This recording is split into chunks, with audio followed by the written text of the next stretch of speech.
If you walk into any Catholic church anywhere, usually you don't have to hunt to find some shrine or altar erected in honor of Mary, the Mother of God.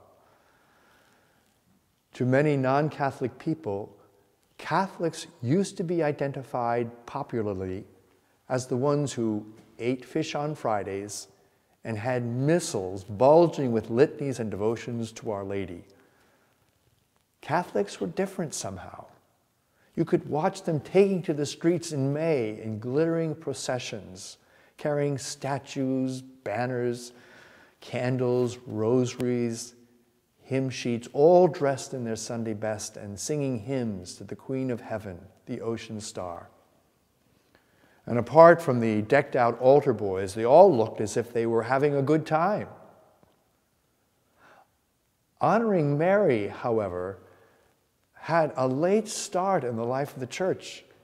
In the first 400 years, there was no devotion to Our Lady and little reflection on her place in sacred history. At that time, the pressing question was the true identity of Jesus, and the church was fully absorbed in finding an answer to the complex questions surrounding the humanity and the divinity of Jesus.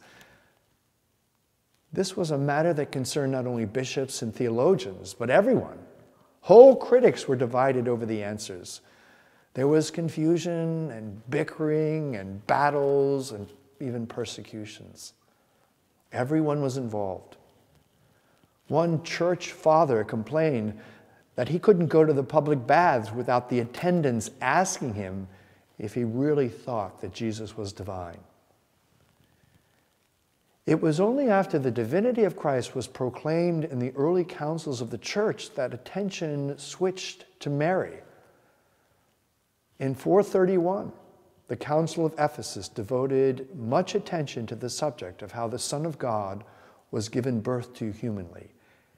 It was then that the church gave Mary one of the oldest titles. Mary was Theotokos, the Greek word which literally means God-bearing.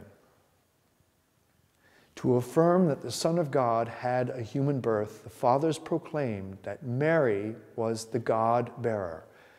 She bore him in her womb and gave birth to him like any mother. But believe it or not, it wasn't until Vatican II in 1964 that a council of the church referred to Mary as Mother of God.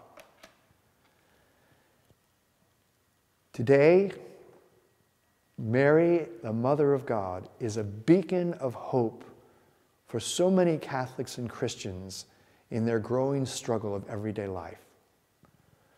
Luke in the Gospel portrays her as the one who glorifies God because the Almighty has done great things for me.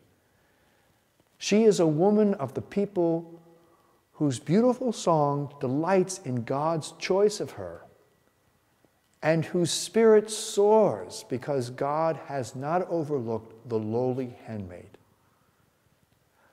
But believe it or not, she's also a dangerous woman because she is the one whose voice and who voices the subversive hope of the poor and the little ones.